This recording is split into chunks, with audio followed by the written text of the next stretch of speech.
In the name of the Father, Son, and Holy Spirit. You may be seated.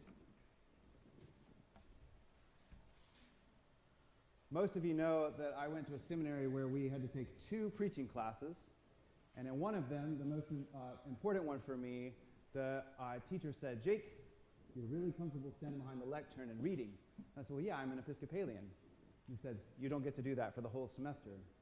The bad news for you is that class taught me to preach 30 and 45-minute sermons, but this morning I'm going to set this one aside and I'm going to talk to you about a slightly different thing. And I'm going to go away from the pulpit. So you can just pray that it doesn't last 30 minutes.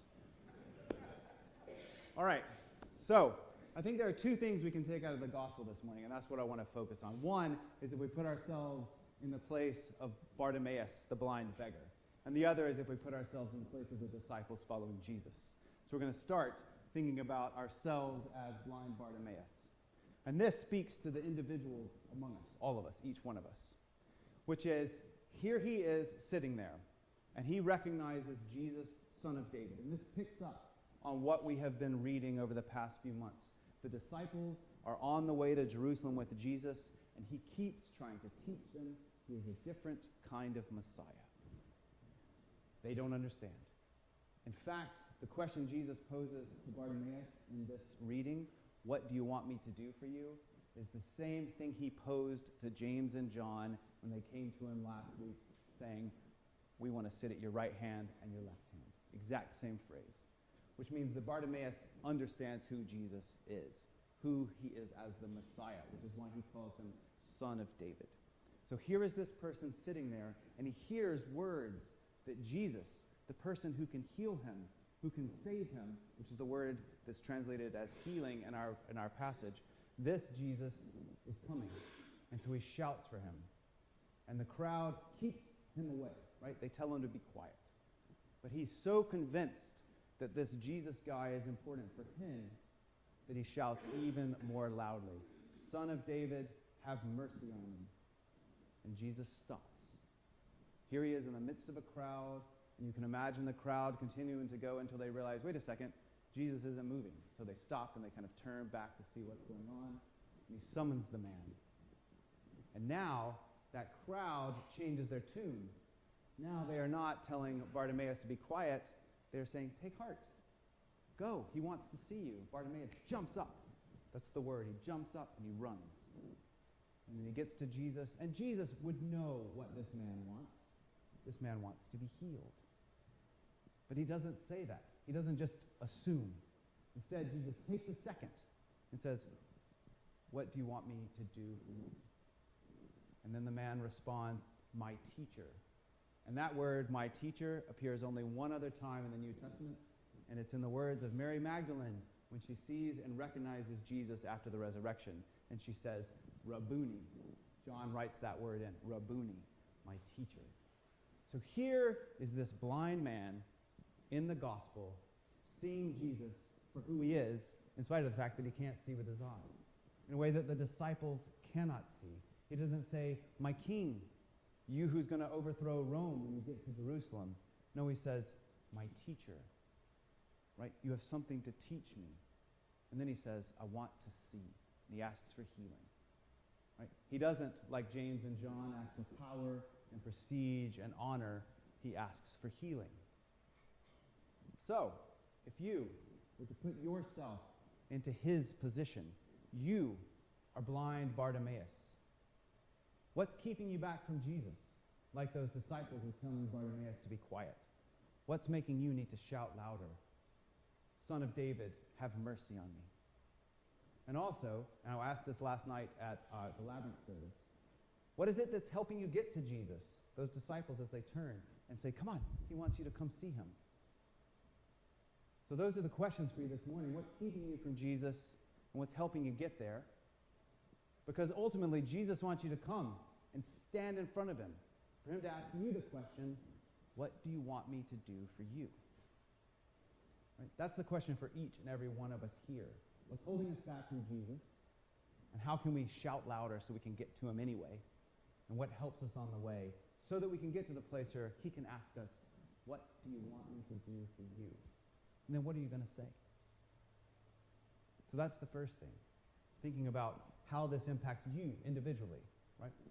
How are you being held back from Jesus? How are you being helped there? And what do you want him to do for you? That's the question for you as an individual sitting there this morning.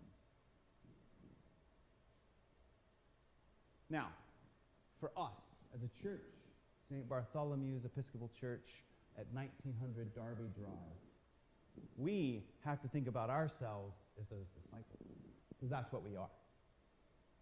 And we know that Jesus wants every individual to come to him so he can ask them, what do you want me to do for you? And so here we are at the time of our pledge campaign, where we're thinking about what we're going to do in 2025, how we are going to best share the gospel in Florence in that year, which is a year after an election. It's going to be a new year. The world is chaotic. People are freaked out. People are depressed. They're turning in on their phones. They're not showing up in person, right? So we have to think, are we being the disciples who are saying, take heart? Or are we being like the disciples who are saying, stop. Stop talking. Stop asking Jesus to help you. Now, of course, we know that our society is not sitting there going, Jesus, Son of David, have mercy on me, because they think they know what the word Jesus means, what Christians think, because Christianity has been running the world for like 2,000 years, a little bit less than that. We took over the Roman Empire in the 4th century, and we've basically been running the Western, northern world since then. So people think they know what Christians are all about, which means that they are disinclined to walk inside a church because they think they know what we're about.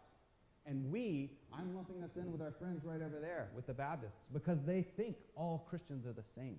They don't know the difference between a Roman Catholic and a Church of Christ person if they have never set foot in those churches, but they think that they know who Jesus is. So they are not shouting, Jesus, Son of David, have mercy on me, but they are shouting, have mercy. Because everybody's miserable, right? Like the statistics are terrifying about how miserable people are. So they are crying out, have mercy on me.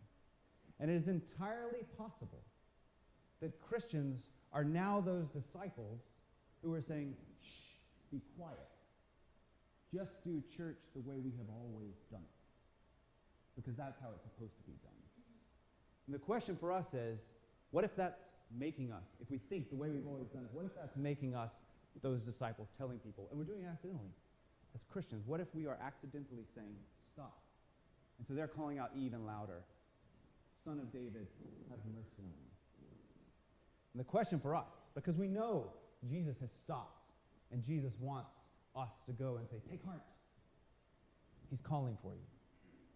So the question, and this is what we need to be thinking about as St. Bartholomew's right now. Your vestry's thinking about it. You need to be thinking about it and talking with your vestry, with me. Like, how do we move from being, shh, stop talking, to take heart? He wants to see you. And how do we do things differently so that we can get people to feel that and to come to Jesus? Or maybe it's that we need to go out to them. And the question is, how do we do that? And that's what we really need to be thinking about right now as this church, this particular congregation, in this particular place at 1900 Darby Drive, which when we were formed, everything was moving this way. But now that's kind of stopped. So people aren't going to come in because our sign says the Episcopal Church welcomes you, because they're going to think, church, I don't want anything to do with that. They're not even going to bother with the Episcopal part. So the question for us is, how do we get out there and help them hear, take heart?